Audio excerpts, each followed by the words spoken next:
this is my first time doing this, right? So my name is Chris Aletta, and I've been real estate investing for about 13 years. I had a mentor of mine who was a car dealer on a front. He introduced me to his world of real estate investing when we were working on cars together. Long story short, I found out that he made all his money from real estate and not cars.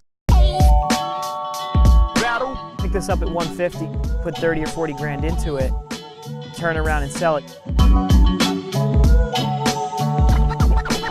They take it out in the bank, they take it out in the house. Take a look at the kitchen. We're talking about a full rehab here. There's a pool in the backyard. That's a huge advantage. There's not gonna be a ton of homes at this price range with a pool. It's gonna need work, as you can see.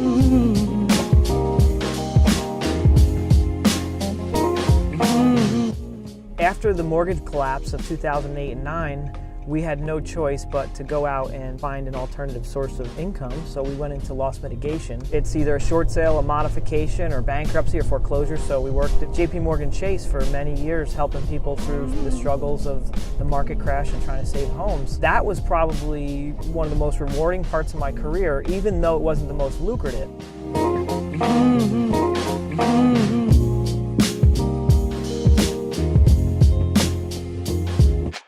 So this house we're going to is in Seminole. It was a very large renovation. It was a large-scale renovation, complete, including roof and HVAC and windows. It was supposed to take us 60 days. Took us a little bit longer, took us 75 days approximately. A couple little hang-ups with ordering windows, for example, took longer than we expected, but it came out great. You're gonna get to see it in a second.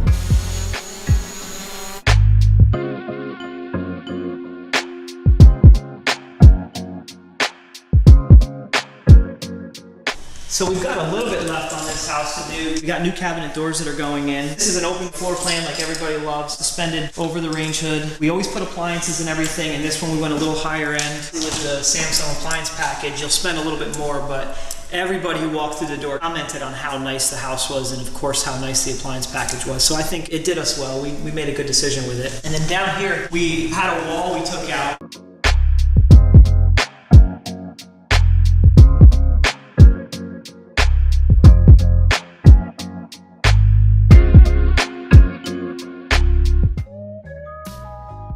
Kind of a side note, I was moving to Charleston, and on the way there I was driving the U-Haul truck, and I drove the U-Haul truck into the hotel overpass. They call it like tuna canning it or something like that. Basically you rip the top off the truck, but it's funny because I hadn't even gotten there, and this is my first sign of like, back up, you're going the wrong way. You need to be going back to Tampa.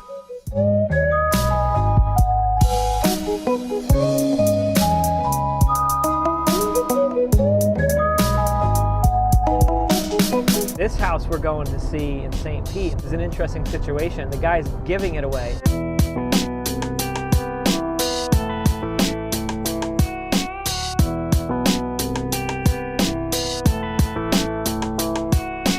This is not bad at all. Welcome to my humble abode. What's up, man?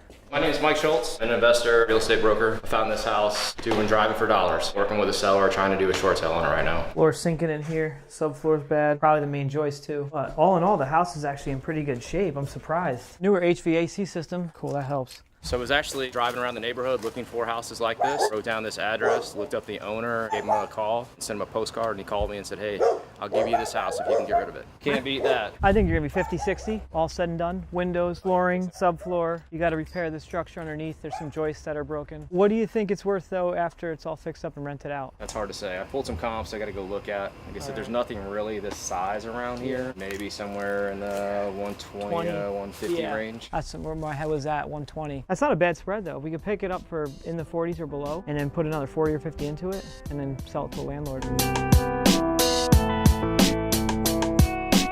So we're gonna drive past one more house for inspection, and then we'll go get something to eat from there. So this is a foreclosure house. You never know until you inspect the property if anybody's there or not. And the idea is if somebody is there, we can try to make contact to try to stop the sale. That's the best strategy, but it's very uncommon. If nobody is there, we at least get to peek our head in the window. And the goal to getting a view of the inside of the house is we know what kind of repairs we're looking at. Otherwise, you're going off of estimations. One of the signs that somebody's not living there is you'll see mail piled up. Yeah, they're living there, but just looking at the house, it's a good house. It's a block home, one car garage. So we're just gonna take note of it. It needs a roof, likely going to need an HVAC. We're going to touch base with the boat transporter, the guy who's shipping the boat across the state from the East Coast, and see what his ETA is. Can't get it off my mind. He's going to be here soon with a new boat. It's going to be called Aisle Seats. Two things that I love, which one is movies and the other one is traveling. And you have an aisle seat in both of those. My wife came up with it, Aisle Seats. Harry. Hey, Chris, how you doing? Good. I was just checking in with you to see what your ETA was and how your day was going. Doing good? Okay, good. You got it. Thank Okay, you. bye-bye.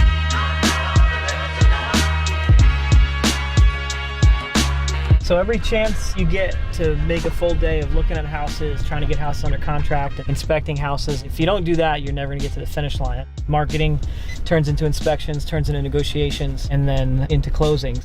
We had a good day. We checked out 4 or 5 houses, got sidetracked by some boating, but there's nothing wrong with that either.